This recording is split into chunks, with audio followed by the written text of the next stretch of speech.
Are we really at the point where reusing assets is a valid reason for discrediting a game? I reuse essays all the time and I still get good grades. I'm shocked that this is something I've been hearing more and more about. The more I've thought about this topic since I released my initial video, I've realized something.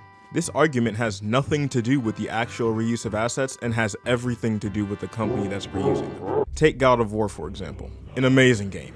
Excellent story with impactful and modern writing. Look at Atreus try and fail and flirt with his girl. You look weirder than I imagined. Oh.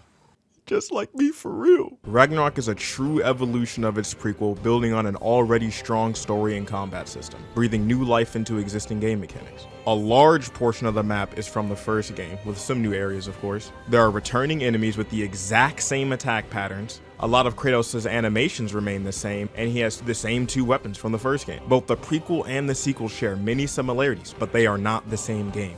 Of course they aren't the same game. No one even questioned this fact. But here we are. There are countless games that reuse assets from previous games. From lots of series across all genres, it's normal. There are even games that use universal assets that anyone can use in their games, like Dark and Darker, which uses assets from the Unreal Engine marketplace. They borrow assets like chairs, tables, cups, even enemies. Assets which can and are used in shitty Steam games. Yet I've never heard this as a criticism for the game, because the gameplay is ultimately what defines a game. Dark and Darker is a game that many are excited for. Reuse assets have never been a coin of contention. You see where I'm going here?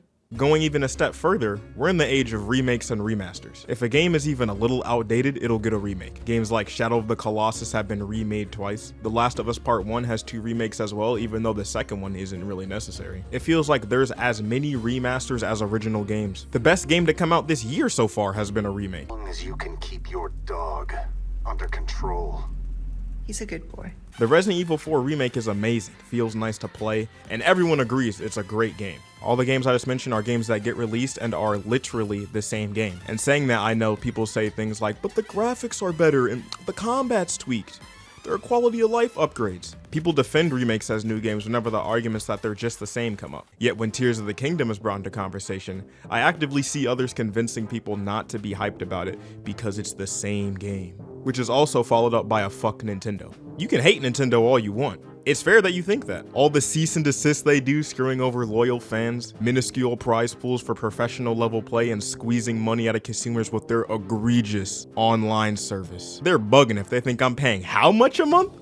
Man, you can scream I hate Nintendo from the rooftops for all I care, but keep it real. Don't use Tears of the Kingdom as an excuse. Nintendo's made many remakes that I've heard minimal complaints about. Many of their most critically acclaimed games have reused assets like Mario Galaxy 2 and Majora's Mask, and the best example for this, A Link Between Worlds, which literally used the same map from A Link to the Past, a game from the 90s, yet no one complained because it was a great game, and it had aspects that made it vastly different. The only thing that's changed is how Nintendo is perceived since those games have been released. It's okay if you're skeptical about the game's release. There's not much out on it, and it makes sense that there are people that aren't fully sold on it. But to use that fact as an excuse to justify pirating the game is nuts. Also, what's with the game community and pirating lately? I'm all for emulating when it comes to old games, because majority of companies make it near impossible to buy and play their old games legally. But the amount of people pirating brand new games is just weird. They openly brag about it too, as if it's something to be proud of. I get that games are expensive, but compared to before, not really. AAA games have been $60 for the longest time, ever since the NES days. They've stayed $60 until the present day,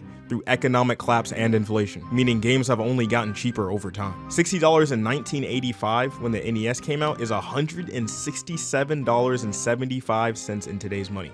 $167 is expensive. I would never pay that much for a game. I'm not a FIFA, Madden, or 2K player. The big game companies have accepted lower profit margins per unit and have just now decided to raise the price to $70.